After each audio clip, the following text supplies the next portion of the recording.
안녕하세요. 뻔뻔하고 염치 없는 사람의 추악한 끝을 목격한 70대 여성입니다. 평화롭다고 생각했던 제 가정에 드라마보다 더 드라마 같은 사건이 벌어질 줄은 꿈에도 몰랐는데요. 당시엔 정말 까무라칠 정도로 힘들었지만 지금은 시간이 흘러 다시 일상으로 점차 돌아오고 있습니다. 너무 힘들어 속 시원하게 털어놓고 싶어도 워낙 충격적인 일이라 제대로 말도 해본 적도 없었네요. 그러다 여기다 사연을 한번 보내보면 어떨까 싶어 글을 써보게 됐습니다. 남은 인생이라도 좀 속 시원하게 살아보고 싶네요.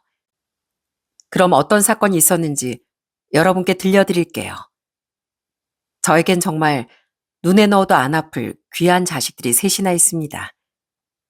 큰아들과 작은아들은 1살 터울이고 막내딸은 둘째와 3살 터울이랍니다. 저는 남편과 결혼하고서 정말 힘든 생활을 했었어요. 남편이 현장직 근무를 하다 다치면서 한 몇 년을 일하지 못했고 그래서 저희 생활은 점점 빠듯해졌거든요. 그런데 점점 찢어지게 가난한 살림에도 저에게 힘이 되어준 존재가 있었죠. 바로 저희 애들입니다.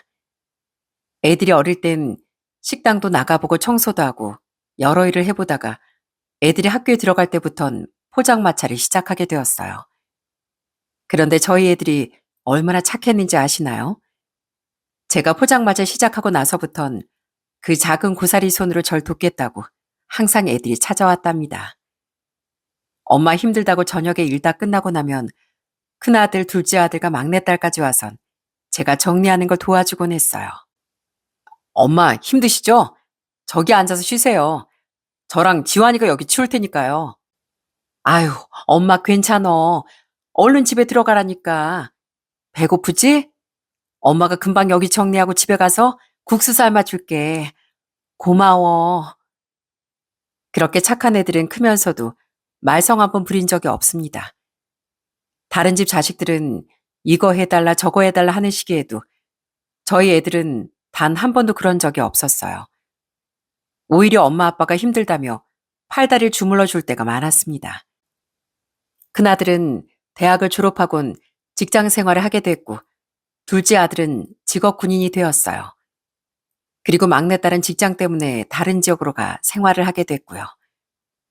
형편이 넉넉한 건 아니었지만 정말 자식들이 잘 커준 것만으로도 너무나 감사하고 좋았습니다. 사실 저희 애들은 결혼에 대한 생각이 크지 않았어요. 특히나 아들들은 30살이 넘어도 결혼 생각이 없다고 늘 얘기를 하곤 했죠. 명절이면 찾아오는 아들들에게 제가 걱정스러운 말을 하면 항상 첫째 아들과 둘째 아들은 똑같이 말하더라고요. 이제 너희들 나이도 30이 넘었는데 슬슬 제 짝 찾아가야 할 거 아니니. 아유 엄마랑 아빠도 60이 넘었어. 그래도 나이 더 들기 전에 니들 결혼하는 거 봐야지. 에이 엄마 요즘은 다들 늦게 해요. 아직 제 짝을 못 만났는데 서둘러 결혼할 필요가 뭐가 있겠어요. 정 결혼 못하면 엄마랑 아버지랑 평생 같이 살죠 뭐. 그지 형? 아이 그래 맞아. 엄마 안 맞는 거 꾹꾹 참으며 사는 것보다 이렇게 행복하게 부모님 만나며 사는 게 더 좋아요. 아직까지 저흰 결혼에 대해서 생각 안 해봤어요. 항상 이렇게 말하는 첫째 아들과 둘째 아들 볼 때마다 참 속이 타더라고요. 역시나 저희 집에서 제일 먼저 결혼을 한 아이 바로 막내딸이었답니다. 막내딸은 좋은 남자 만나 결혼하고서 정말 행복하게 지냈습니다. 타지에서 살다 보니 명절이나 이럴 때만 겨우 얼굴을 볼 수 있긴 했지만 사이도 주기적으로 연락이 오고 살갑게 잘 대하더라고요. 그런 모습들을 보면서 아들들도 이렇게 행복한 가정을 꾸렸으면 좋겠다고 생각을 했었죠. 그런 아들들이 결혼하게 된 건 30대 후반이 됐을 때였죠. 먼저 결혼한 건 둘째 아들이었습니다. 둘째 며느린 처음엔 너무나도 참하고 착한 아이였어요. 신혼생활을 관사에서 시작했는데 결혼하고 그의 손잘 낳아 야무지게 살림도 하고 육아를 하는 듯 보였습니다. 둘째 며느리가 어찌나 싹싹하고 성격도 시원시원한지 저희 둘째 아들 없이도 저희 집에 종종 오곤 하더라고요. 그러면서 제 가게도 와서 도와주고 손님들에게도 얼마나 싹싹하게 잘했는지 모릅니다. 단골 손님들은 저희 둘째 며느리가 오면 같이 합석해서 술 한 잔씩 하기도 했고요. 아니, 김 사장님은 어떻게 며느리가 아주 딸 같아? 요즘 시대 이렇게 싹싹한 며느리가 드문데. 역시 김 사장님 성격이 좋아서 그런가. 며느리도 아주 그냥 친구기 며느리가 들어왔네. 어떻게 아들은 안 오고 며느리가 이렇게 와서 일을 도와줘? 그쵸?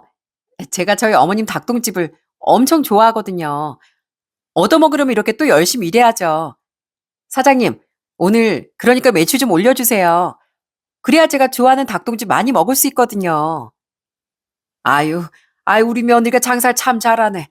김 사장님 아주 복 받았어. 그렇게 가게 분위기까지 밝게 만들어주는 둘째 며느리가 참 예쁘고 아깝기도 했습니다.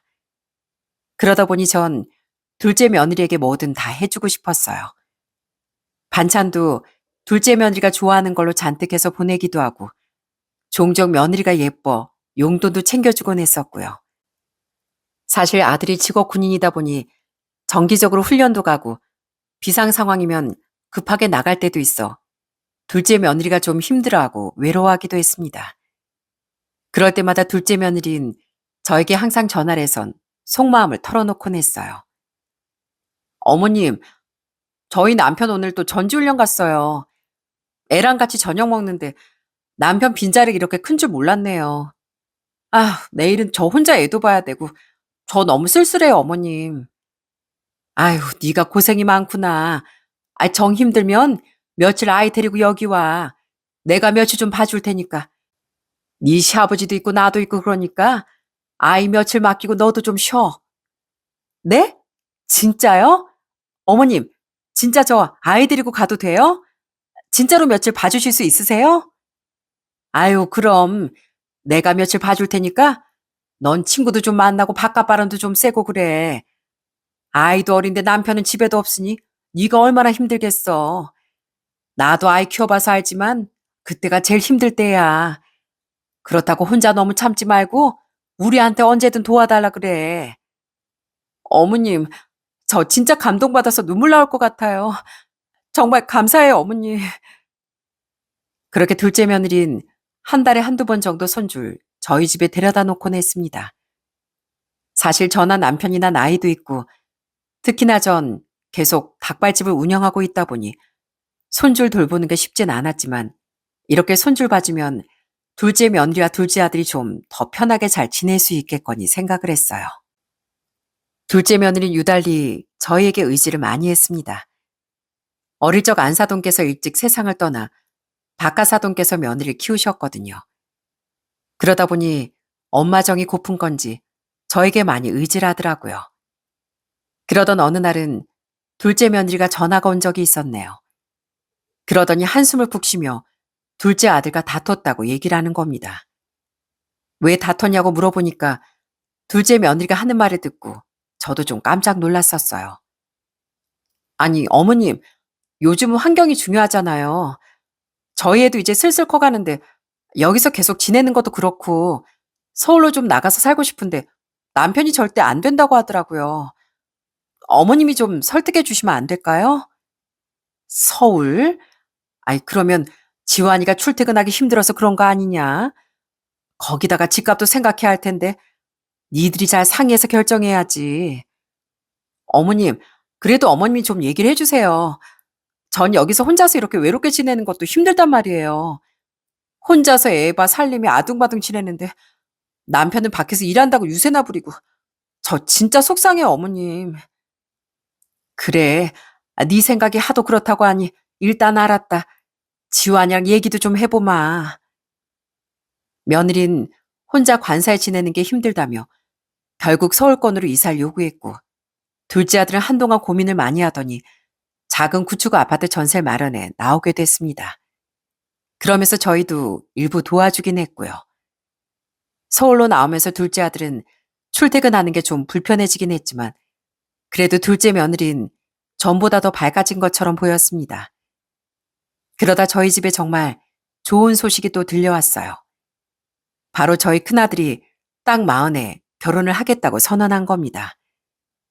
그때가 둘째 내가 결혼한 지 3년 차가 되던 해였어요. 큰며느린 정말 괜찮은 아이였습니다.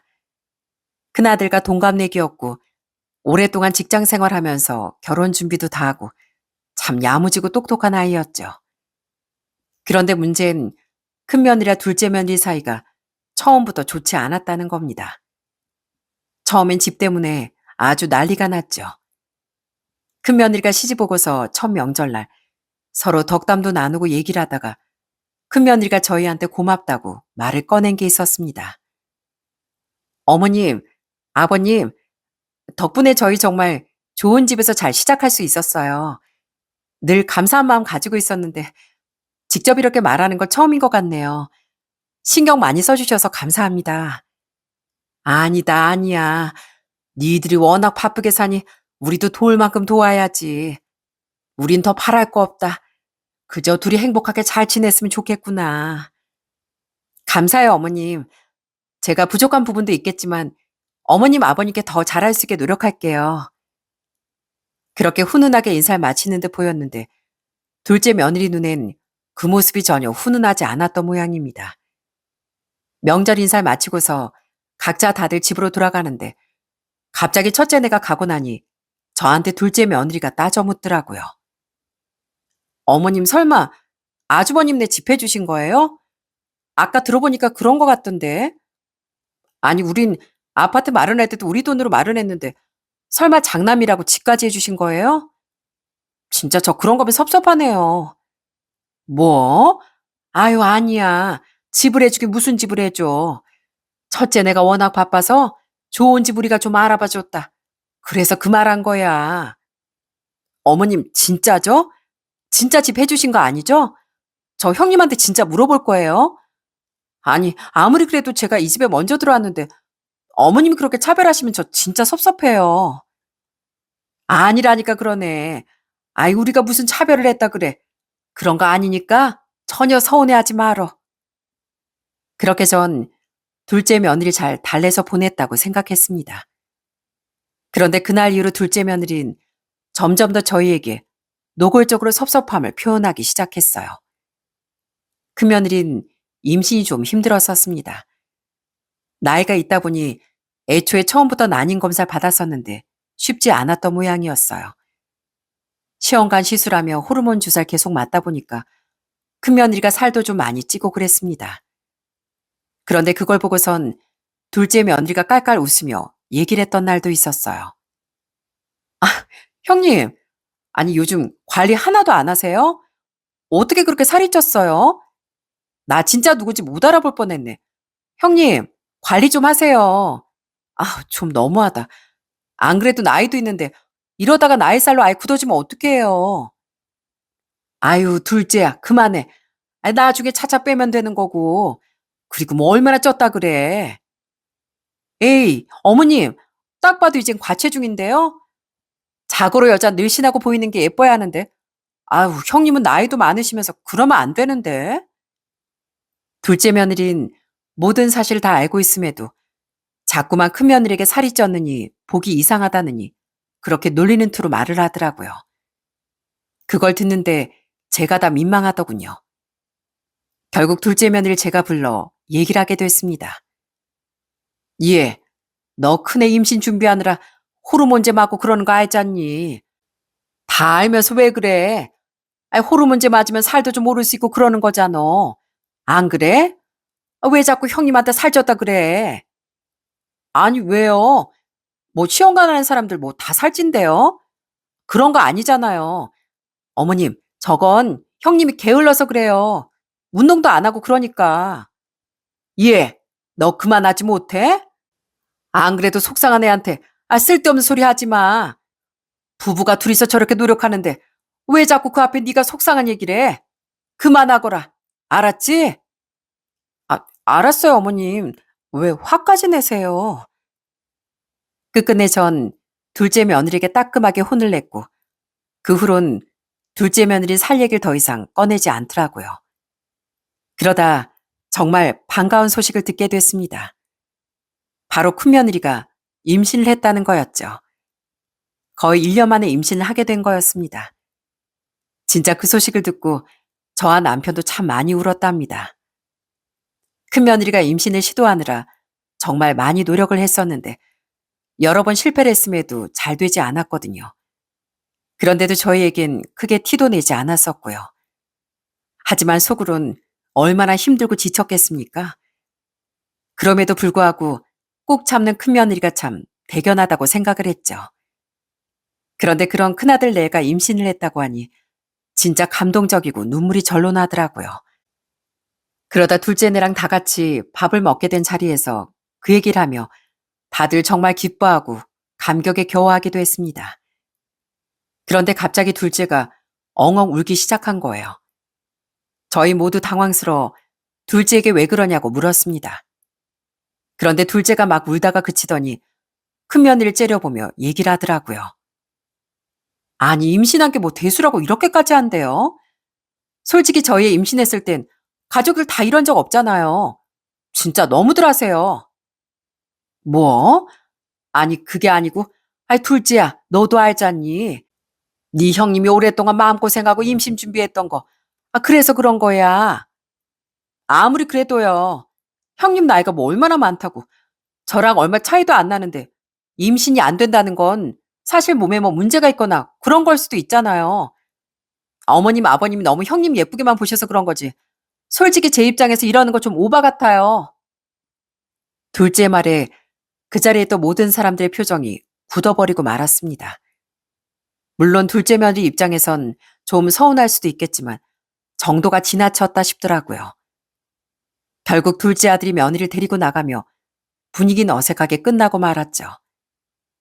둘째 며느리가 이렇게 사사건건 섭섭하다 서운하다 그렇게 얘기를 하다 보니까 어느 순간부터 큰 며느리도 둘째 며느리를 못마땅하게 보기 시작했어요.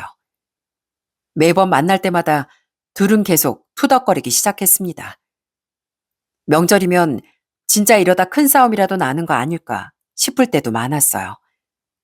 하루는 명절에 음식을 하는데 자꾸 큰며느리랑 둘째 며느리가 말다툼을 하는 겁니다.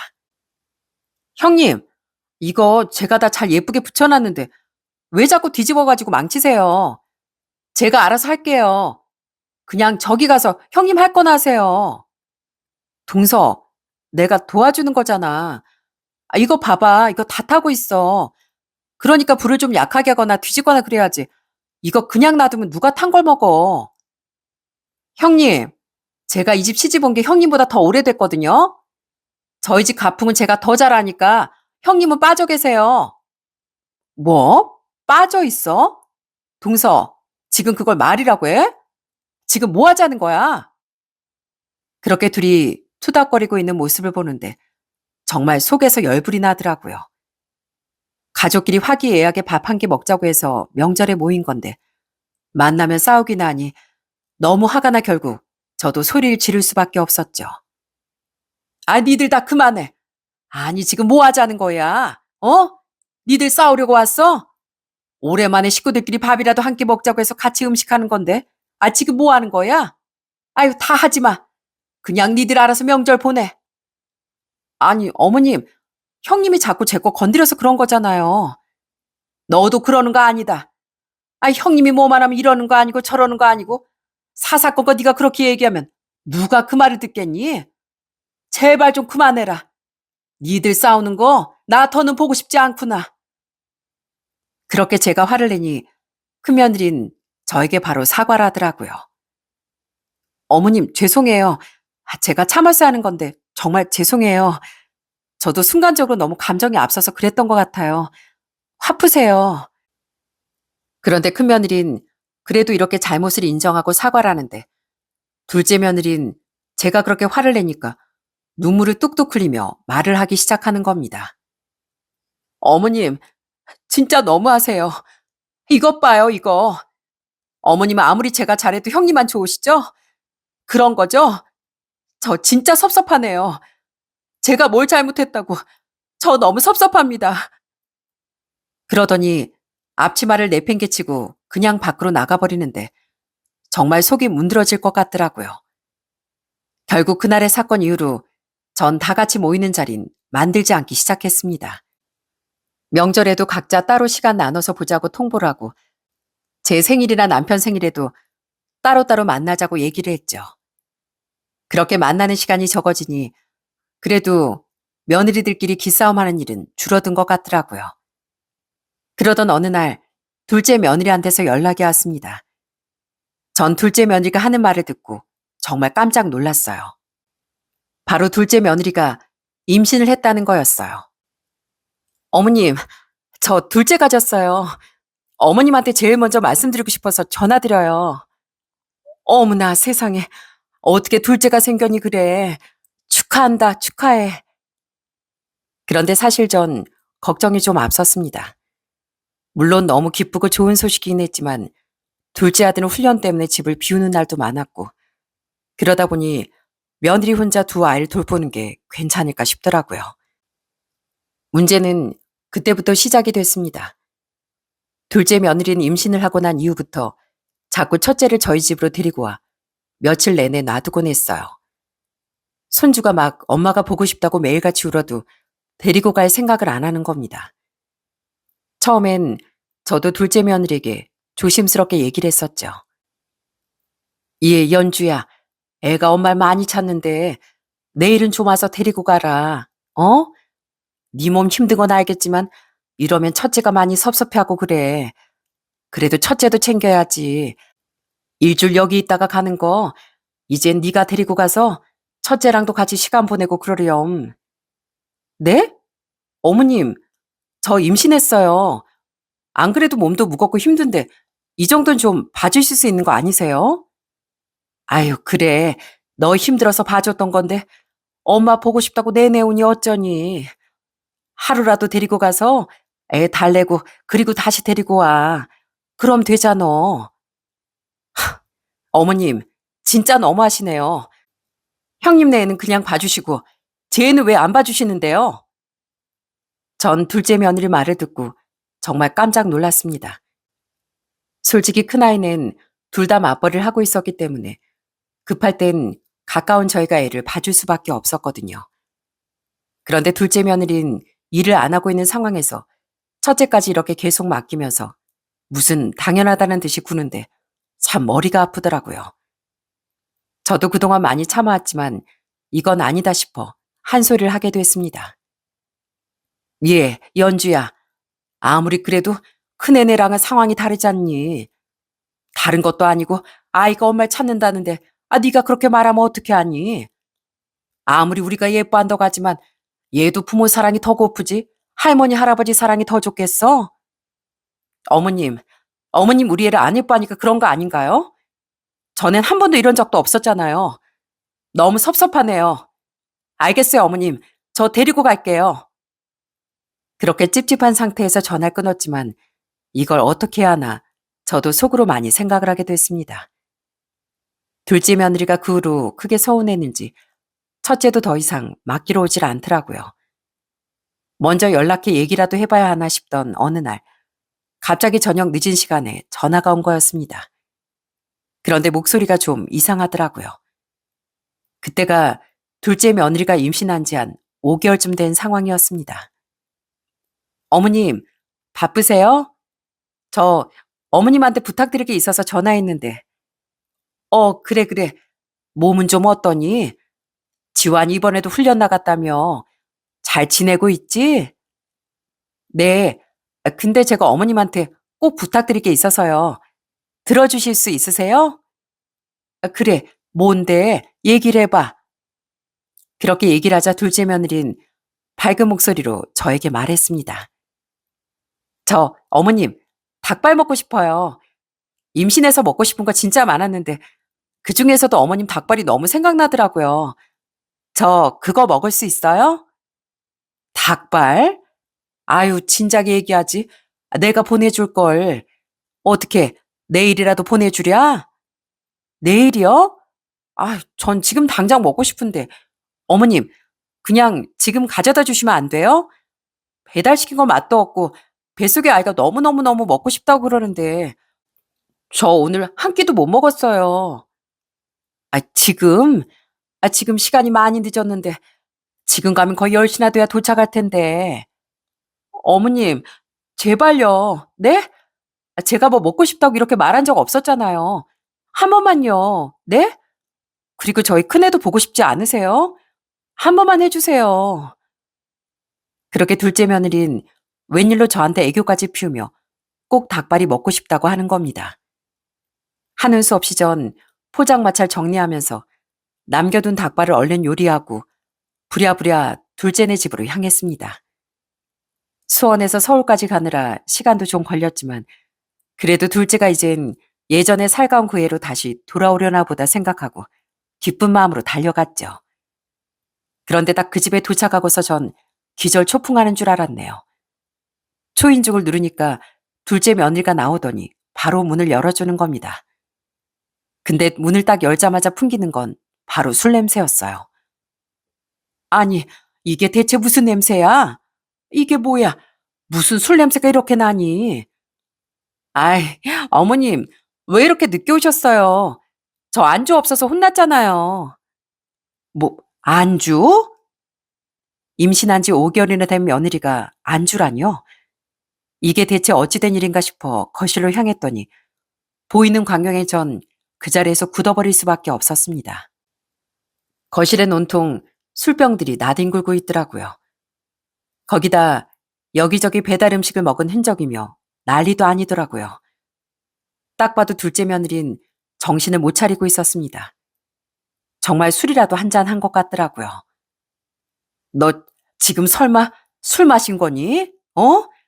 너 지금 뱃속에 애까지 있는데 뭐 하는 거야? 왜요? 어머님, 술 조금 마시는 건 괜찮대요. 그리고 저 많이 마시지도 않았어요. 제가 얼마나 속상했으면 이러겠어요. 네? 어머님, 제가 너무 속상해서 어쩔 수 없었어요. 뭐라고? 너 지금 그걸 말이라고 해? 아무리 속상해도 술을 마신 건 아니지. 왜 술을 마셨어? 어? 왜 술을 마셨냐고? 아니, 남편이 저하고 못 살겠다고 하도 그러잖아요. 아니, 애까지 낳아줬는데 그게 저한테 할 소리예요? 저 때문에 큰형님네랑도 사이 안 좋다고.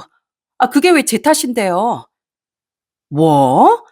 얘, 너 지금 무슨 소리 하는 거야? 어? 그러더니 며느린 제 손에 든 가방을 잡고 신이나 까보기 시작했습니다.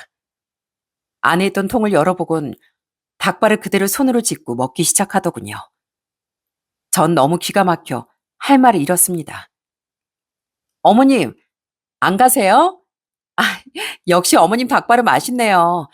이래서 다들 어머님 닭발 먹으러 오나 봐요. 얼른 가세요.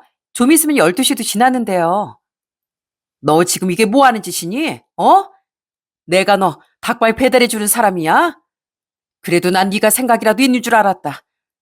그래서 죄송하다 이런 말이라도 할 줄 알고 왔더니만 지금 뭐 하는 거야? 죄송해요? 제가 뭘 잘못한 게 있어야 죄송하다고 말을 하죠. 어머님, 저 이거 먹고 잘 거니까 어머님 얼른 가세요. 그러더니 우걱우걱 닭발을 먹기 시작하는 둘째 며느리를 보며 이게 도대체 무슨 일인가 정말 속이 답답해지기 시작했습니다. 전 도저히 이건 아니다 싶어 둘째 며느리에게 얘기를 했어요. 우리 손주 어디 있어? 어? 지금 자고 있는 거니? 너 지금 정신 차려서 나갔다 와. 이런 걸로 이렇게 있으면 어떡해. 손주 보기도 민망하지 않어? 얼른 나갔다가 와. 아니, 제가 어딜 가요? 어머님이나 가세요. 닭발 줬으니까 이제 가셔야죠. 얼른 가시라고요. 내가 가긴 어딜 가? 입구를 보고 내가 어떻게 가니? 너야말로 제발 정신 좀 차려. 어? 참, 안 가세요? 아니, 여기가 여관인 줄 아나? 뭐? 제가 기가 막혀 하자 둘째 며느린 각오했다는 듯 저에게 와르르 불만을 쏟아내기 시작하더라고요. 그 얘기를 듣고 있는데 머리 끝까지 열이 받더라고요. 여기가 어머님 집이냐고요. 이거 엄연히 제 집이에요. 형님네는 25평짜리 아파트 사주시고 솔직히 이거 차별 아니에요? 저한텐 잘해주시지도 않고 차별하시니까 제가 이렇게 말할 수밖에 없는 거죠. 그럼 이만 가주세요. 너 지금 뭐라 그랬어? 이 집이 네 집이라고? 아니, 어떻게 이 집이 네 집이야? 우리 아들 뼈 빠지게 훈련받고 고생하면서 번 돈이야. 나가려면 네가 나가. 네가 나가라고. 이것 봐, 이것 봐. 역시 어머님은 제가 일 안 하는 며느리라고 속으로 차별하고 있었죠? 내 이럴 줄 알았어. 어머님이고 남편이고 제가 고생하는 건 하나도 몰라주면서 맨날 차별이나 하고 저 진짜 섭섭해요. 이거 이혼 사유인 거 아시죠? 전화 되니까 지금까지 참아준 거라고요. 그러니까 제가 더 화나기 전에 얼른 가시라고요. 그렇게 전 둘째 며느리 손에 그 집에서 거의 쫓겨나듯 나올 수밖에 없었답니다. 나오면서도 얼마나 기가 차고 어이가 없던지 지금까지 둘째 며느리가 이러고 살고 있었다는 게 너무 황당하더라고요. 사실 둘째 아들이 혼자 훈련받고 그러다 보니 괜히 신경 쓰이게 하고 싶지 않아 그동안 아무런 말도 하지 않았었는데 이건 도저히 아니다 싶은 생각이 들었습니다. 그래서 전 고민을 하다 둘째 아들에게 연락을 했어요. 지환아, 바쁘니? 너 요즘 훈련 때문에 정신이 없지? 엄마가 잠깐 할 얘기가 있는데 말이다. 네, 엄마. 말씀하세요. 무슨 일 때문에 그러세요? 엄마가 저번에 니네 집에 갔다 왔다. 근데 가보니까 둘째가 임신했는데 술도 마신 것 같고 그러더라. 엄마가 보기엔 그건 좀 아닌 것 같아서 얘기를 해야 할 것 같아서 그래서 말하는 거야. 아, 그게요. 죄송해요. 제가 나중에 다 설명드릴게요. 그렇게 전 둘째 아들에게 사실을 얘기하고 전화를 끊었습니다. 그리고 며칠 후 둘째 아들은 짐을 싸들고 집으로 들어왔습니다. 그리고선 저에게 부탁을 하더라고요. 엄마, 죄송해요. 당분간 우리 첫째 좀 부탁드릴게요. 안 그래도 요즘 이것저것 고민이 많았는데 엄마 전화 받고 솔직히 이젠 아닌 것 같다는 생각이 들더라고요. 엄마한테 하는 거야 그러다 쳐도 임신한 내가 술까지 마시고 아유 도대체 무슨 일이 있던 거니? 얼마나 심각하게 싸웠길래 그런 거야? 실은 엄마 뱃속의 아이 제 아이가 아닌 것 같아요. 뭐라고? 전 둘째 아들의 얘기를 듣고 정말 깜짝 놀랐습니다. 뱃속의 아이가 둘째 아이가 아니라니 그게 도대체 무슨 말인가 싶더라고요. 그런데 둘째 아들이 한숨을 크게 쉬더니 진실을 얘기하기 시작했습니다. 실은 아내가 임신했다고 했을 때부터 좀 이상하다 싶었어요. 솔직히 아내랑 임신을 할 만한 일이 그 시기엔 없었거든요. 근데 갑자기 임신했다길래 속으로 좀 이상하다 싶었는데 역시나 딴 사람이 있었더라고요. 뭐라고? 아니 그럼 둘째가 바람이라도 피고 있었다는 거였니? 네, 동네 육아 모임이라고 해서 모임이 하나 있었는데 거기에서 같이 육아하는 남자랑 만나나 보더라고요. 아이가 그 남자 아이인지 아닌지 모르겠지만 어쨌든 추궁해보니까 바람난 건 맞아요, 엄마. 세상에나, 아니 무슨 그런 일이 다 있다니. 전 너무 기가 차고 어이가 없었습니다. 그렇게 아이 보기 힘들어하고 지쳐하던 둘째 며느리였는데 그게 아니라 밖으로 놔둘다 보니 아이 보는 게 힘들 수밖에 없었던 거더군요. 얼마나 기가 막히고 어이가 없던지 그런데 더 웃긴 건 따로 있었습니다. 아내가 근데 아인 절대 그런 거 아니라고 제 애라고 우기는 바람에 지금까지 질질 끌고 있었어요. 근데 엄마 얘기를 들어보니 이건 도저히 아닌 것 같네요. 그래서 당분간 떨어져 지내자고 했어요. 어차피 이제 산 달도 얼마 안 남았고요. 죄송해요, 엄마. 당분간 아이 좀 부탁드릴게요. 그렇게 둘째 아들은 저희에게 손줄 맡기고서 다시 군대로 돌아갔습니다. 너무나 기가 차고 어이가 없더라고요. 이게 대체 어찌된 일인지 아주 속이 터질 뻔했네요. 다른 것도 아니고 바람이 났다니 거기다 며느리 뱃속에 있는 아이도 저희 아들 아이가 아닐 수도 있다는 게 너무 경악스러운 일이었죠. 자세한 얘기를 들어보니까 이미 오래전부터 둘째 며느리의 행적은 이상하다고 했습니다. 워낙 둘째 아들이 바쁘고 정신이 없다 보니 신경을 차마 못 썼는데 그런 와중에도 수상함을 느꼈다더라고요. 서울로 이사가고 나선 출퇴근이 힘들어 늘 일찍 나가고 늦게 들어왔는데도 이상하게 며느린 제대로 살림도 안 하고 나가 노느라 바빴다고 합니다. 처음엔 그저 육아 스트레스를 달래려고 그러는가 보다 이해하고 넘어갔지만 시간이 지나면 지날수록 이건 아닌 것 같다 싶었다고 둘째 아들이 얘기를 하더라고요. 그런데 시기도 안 맞는 임신까지 했다고 하니 속으로 그게 의심을 하고 있었다고 얘기를 했습니다. 문제는 추궁을 하니까 둘째 며느리가 모든 걸 다 불었다는 거였어요. 그제서야 둘째 아들은 이건 단순한 바람이 아니구나 싶었답니다. 안 그래도 둘째 며느리 때문에 가족들 사이가 많이 멀어지고 있었던 게 신경 쓰였는데 바람을 피웠다고 하니까 이젠 진짜 끝을 내야 되겠다 생각을 했나 보더라고요. 그러면서 둘째 아들은 저에게 얘기를 했습니다. 엄마, 아내한테 그냥 당분간 좀 떨어져 있자고 했어요. 저도 훈련 때문에 바쁘기도 하고 당장 어떻게 처리할 수 있는 게 아니라서요. 그러니 엄마 부탁드릴게요. 그래, 너무 걱정하지 말고 천천히 생각해 보려무나. 그렇게 손주가 저희 집에 오고 나서 거의 4개월 가까이 저희 집에서 지냈는데 둘째 며느리는 한 번도 연락이 오질 않았습니다. 그런데 얼마 뒤 더 기가 막힌 일이 벌어지고 말았어요. 어느 날 집에 누군가가 찾아왔더라고요. 누군가에서 봤더니 전 뒤로 자빠지는 줄 알았네요. 그 사람은 바로 둘째 며느리였답니다. 뻔뻔하게도 아이를 출산하고서 저희 집에 온 거였어요. 어머님, 문 열어주세요. 저 왔어요. 아기 바람 맞으면 추워요, 어머님. 네가? 네가 여긴 웬일이니? 네가 왜 여기로 와? 네? 어머님, 당연히 제가 여길 와야죠. 어머님 둘째 손주가 태어났는데 안 보고 싶으세요? 아무렇지 않게 방긋 웃으며 얘기하는 둘째 며느리를 보는데 온몸에 소름이 돋는 줄 알았습니다. 제가 그 얘기를 모를 거라고 생각했던 건지 정말 뻔뻔하게 집까지 찾아왔더라고요. 제가 문을 열자 둘째 며느리는 재빠르게 안으로 들어오더니 자리를 아예 깔고 앉더군요. 아우, 추워. 어머님, 보일러 좀 세게 틀어주세요. 저 산후조리원엔 안 가기로 했거든요. 그래서 태어나자마자 저 여기로 온 거예요.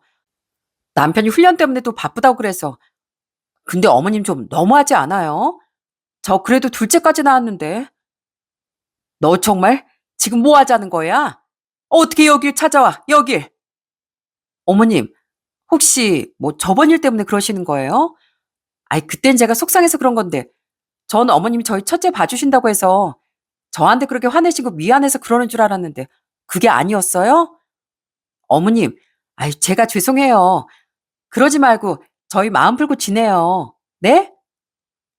하는 말을 들어보니 둘째 아들은 아직 저에게 이런저런 얘기를 했다고 둘째 며느리한테 얘기를 안 한 모양입니다. 그걸 듣고선 전 기가 막혀 바로 둘째 며느리 팔목을 잡고 일으켰어요. 그리고선 당장 나가라고 소리쳤습니다. 겨우 네가 화를 냈다고 내가 그랬는 줄 알아? 참으로 뻔뻔하구나. 내가 다 들었다. 다 들었어. 너 우리 아들 배신하고 딴 남자 만났다며? 어? 네가 어떻게 그럴 수가 있니? 어떻게 그럴 수가 있냐고? 어머님. 아니, 그게요. 아니, 그게 뭐? 어떻게 밖에서 고생한 우리 아들 배신하고 네가 그럴 수가 있어? 그러고도 네가 사람이야? 당장 여기서 나가. 당장 나가라고. 아니, 어머님. 제가 여기서 나가면 어딜 가라고요? 저 갈 곳 없어요. 제가 어딜 가겠어요? 어머님, 저 불쌍하지도 않으세요? 제발 저 좀 봐주세요. 그러더니 둘째 며느린 갑자기 제 발목을 잡고선 울며 불며 하소연하기 시작했습니다. 그래, 어렵게 큰 너 안쓰러워서 내가 널 정말 딸로 생각하며 지냈다. 근데 네가 나한테 해준 게 도대체 뭐니? 이렇게 뒤통수 치는 게 네가 나한테 해준 보답이야? 네 얼굴 이젠 보고 싶지도 않구나. 그러니 얼른 나가. 나가버리라고. 어머님, 제가 잘못했어요. 저 그때 딱 한 번 따로 만난 것뿐이지 다른 마음은 없었어요. 진짜요, 어머니. 제발 용서해 주세요. 됐다. 내 아들 눈에 눈물 나게 한 거 나 절대 용서 못한다. 그러니 여기 찾아오지도 말고 앞으로는 연락하지도 말어. 그리고 당장 네 애도 데리고 가고. 어머니, 어머니. 그렇게 둘째 며느리를 전 집 밖으로 내쫓아 버렸습니다. 솔직히 자신이 잘못됐다는 걸 알았다면 둘째를 낳기 전부터 저를 찾아오던지 그러면서 용서를 구하던지 해야 하는 거 아닌가요? 그동안 첫째가 저희 집에서 지내면서 편하니까 그땐 연락도 안 하더니 둘째를 낳고 나니 이제와 저희 집에 찾아와 아무렇지 않게 행동한다는 게 더 기가 찰 뿐이었습니다. 그런데 대반전은 여기서 끝이 나지 않았어요. 딱 봐도 태어난 둘째 아들은 전혀 저희 아들과 닮지 않았더라고요. 우리나라에선 태아는 유전자 검사를 할 수 없다고 하더라고요.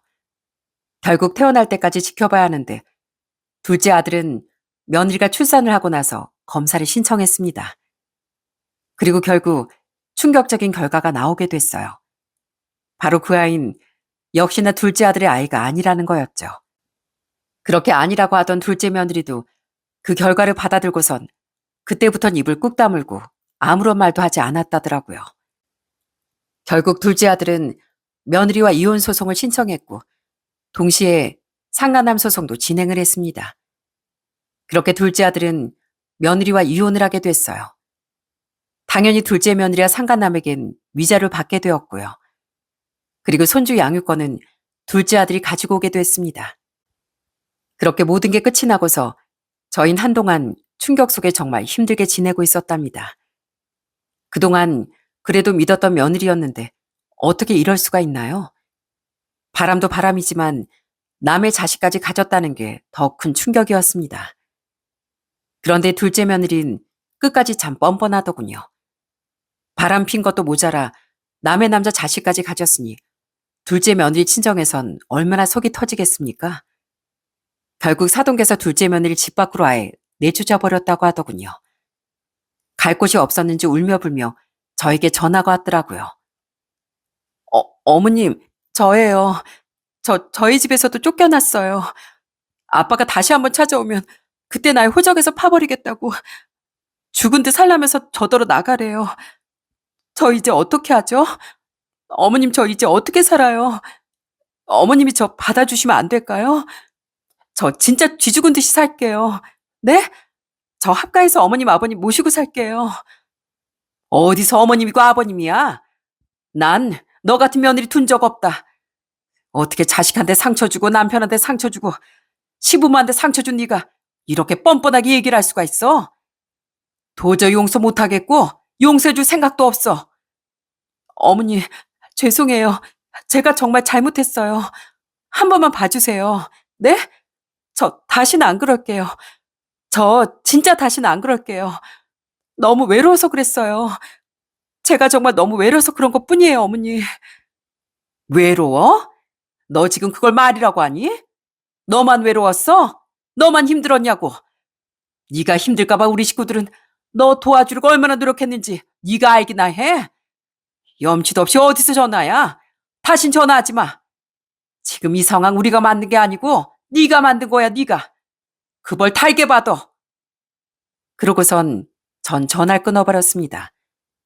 정말 뻔뻔하고 염치 없는 사람은 끝까지 뻔뻔하는 게 맞는 말이더군요. 얼마나 황당하고 어이가 없던지 세상에 이런 사람도 다 있구나 싶더라고요. 전 제일 많이 걱정되던 게 바로 저희 둘째 아들이었어요. 둘째 아들은 얼마나 충격이 컸겠습니까? 그런 둘째 아들을 저희만큼 생각했던 사람이 바로 큰아들 내외였죠. 큰아들이 작은 방을 얻어주고 큰며느리가 주기적으로 반찬이며 밥이며 나르며 챙긴다고 하더라고요. 전 큰며느리에게 너무 고마운 마음이 들었습니다. 맞벌이 하면서 아이까지 돌보고 거기다 시동생까지 이렇게 챙긴다는 게 솔직히 쉬운 일은 아니잖아요. 그래서 고맙다며 전화라니 큰며느린 오히려 절 걱정하더라고요. 며느라, 미안하다. 아휴, 네가 우리 집에 시집와서 아주 바람 잘 날이 없구나. 정말 미안하다. 네가 괜히 고생이다. 내가 해야 할 일을 너한테 맡긴 것 같아 내 마음이 너무 무겁다. 정말 고맙고 미안해. 아니에요, 어머님. 서방님 얼마나 속상하시겠어요. 어머님, 아버님도 얼마나 마음이 아프시고요. 제가 해드릴 수 있는 건 최선을 다해드리고 싶어요. 저도 어머님, 아버님, 그리고 서방님 가족이잖아요. 그러니 너무 힘들어하지 마세요. 그래, 고맙다. 내가 너 아니었으면 어떻게 버티겠니? 정말 고맙다. 그 며느린 저희 식구들이 충격 속에 힘들어하는 그 시기에도 내내 찾아와 마음을 달래주고 챙겨주곤 했습니다.